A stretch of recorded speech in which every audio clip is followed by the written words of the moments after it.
আলোচকবৃন্দকে শুভেচ্ছা। দেখেন, বিএনপি সব সময়ের জন্য একটা উদারনৈতিক রাজনৈতিক দল। এখন রাজনীতির শেষ বলতে কোনো শব্দ নাই। এবং আমাদের টার্গেটটা কি, যেটা রতন ভাই বললেন, আমাদের টার্গেট যে আমরা একটা ফ্যাসিস্ট থেকে গণতন্ত্রের দিকে যাচ্ছি। আমরা সবসময়ই গণতন্ত্রের জন্য আন্দোলন করেছি। আমরা আমিডামি নির্বাচন শেখ হাসিনা করেছে, আমরা আন্দোলন করেছি। আমরা রাতের ভোটের নির্বাচন করেছি, আমরা আন্দোলন করেছি। আমরা একক ভোট, বিনা প্রতিদ্বন্দ্বিতার ভোট করেছে, আমরা আন্দোলন করেছি, ভোটে যাইনি। আমরা 3 বারের জায়গায় 2 বারই ভোটে যাইনি। তো এই যে ভোটে যায়নি ওই সরকারের, সেটা তো গণতন্ত্রের জন্য, সেটা একটা ভালো সুষ্ঠু একটা ভোটের জন্য। তো সেই ভোটটা, এই যে ভোটটা, যেটা অন্তর্বর্তীকালীন সরকারের যে ডেফিনেশনটা, একদম শর্ট ডেফিনেশন দিলেন উনি, সেই ডেফিনেশনের মধ্যে ওনাকে প্রাথমিক সংস্কার শেষ করে, যে ভাঙচুর লুটপাট যা কিছু হয়েছে, এগুলা প্রাথমিক শেষ করে উনি নির্বাচন দিবে। এটা তো কেয়ারটেকার সরকারের মতো, যে কেয়ারটেকার সরকার যদি 3 মাসে নির্বাচন দিতে পারে, সুষ্ঠু নির্বাচন যদি হতে পারে, যেতটুকুই হোক, কেয়ারটেকারের আন্ডারে যে 2-3 বার নির্বাচন হয়েছে, বেটার দেন অন্য অনেক নির্বাচনের চেয়ে। তো সেইখানে যদি 3 মাসে তারা দিতে পারে, তাহলে আপনার প্রায় 9 মাস সেখানে কেন দিতে পারবে না সরকার? তার মানে কি, আমি রাতের ভোট এইসবের জন্য ফ্যাসিস্ট হাসিনা যা করেছে, তখন নির্বাচন দিয়েছে কিন্তু ভোট দিতে দেয় নাই।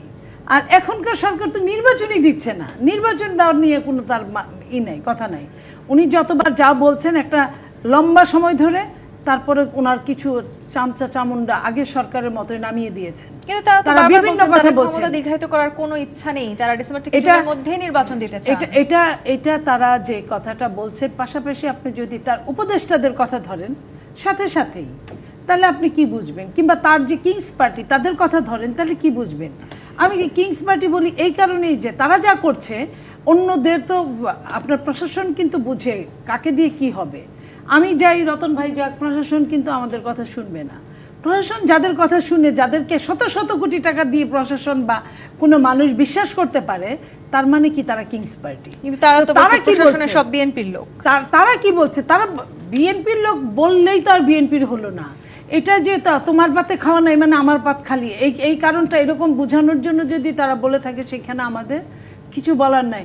বিএনপিরও যদি লোক হতে হবে, তাহলে তারাও তো বিএনপির লোক, কারণ তারা তো প্রশাসনের প্রশাসন, তারা তো তাদের নেতা উপদেষ্টা, 3-4টা উপদেষ্টা যে তারা, তাহলে তারাও বিএনপির লোক। তারা বলছে, তাহলে তারা তো বিএনপির লোকের মতো কথা বলছে না। তো ওই হিসাবটা যদি আমরা করতে চাই, আমরা নিজেরাও জানি, আপনারাও জানেন কার লাভ হচ্ছে এই সরকার থাকাতে। যাদের লাভ হচ্ছে তারা নির্বাচন চাচ্ছে না। তারা যে কোনোভাবে কিছু আগের যে বানের পানি আসলে সাপ আর মানুষ একসাথে জড়াজড়ি করে ঘুমায়, তখন আর কারো কোনো থাকে না যে কে সাপ, কার বিষ বেশি, কার বিষ কম, কে মেরে ফেলতে পারে লাঠি দিয়ে, বাড়ি দিয়ে, সেটা কেউ কিন্তু চিন্তা করে না। ঠিক আজকের বাংলাদেশের অবস্থাটা এরকম হয়েছে। আর আমরা যদি সবার, যদি বাম বলেন ডান বলেন, আমাদের টার্গেট যদি একটা সুষ্ঠু নির্বাচনই হয়, তাহলে আমাদের লক্ষ্য তো এক থাকবে, এটাই স্বাভাবিক। নির্বাচন কেন্দ্র করে, যেমন ধরেন আজকে যারা বাংলাদেশে আছে, তারা প্রত্যেকেই 5ই আগস্ট পর্যন্ত ওইটাকে কেন্দ্র করে কিন্তু আমরা সবাই এক ছিলাম। জি, সেই সময় এই অন্তর্বর্তী সরকার নিয়ে আসলে আপনাদের কোনো রাজনৈতিক দ্বিমত ছিল না। আপনার দ্বিমত নাই এখন পর্যন্ত কিন্তু ওই জায়গাটার প্রশ্ন আসলে কিন্তু তখন আমাদের মধ্যে কোনো দ্বিমত নাই। ঠিক এরকমই নির্বাচনের প্রশ্ন আসলে যারা সত্যিকার দেশপ্রেমিক তারা একদিকে হবে, আর যারা দেশপ্রেমের ছলনা করে তারা একরকম হবে।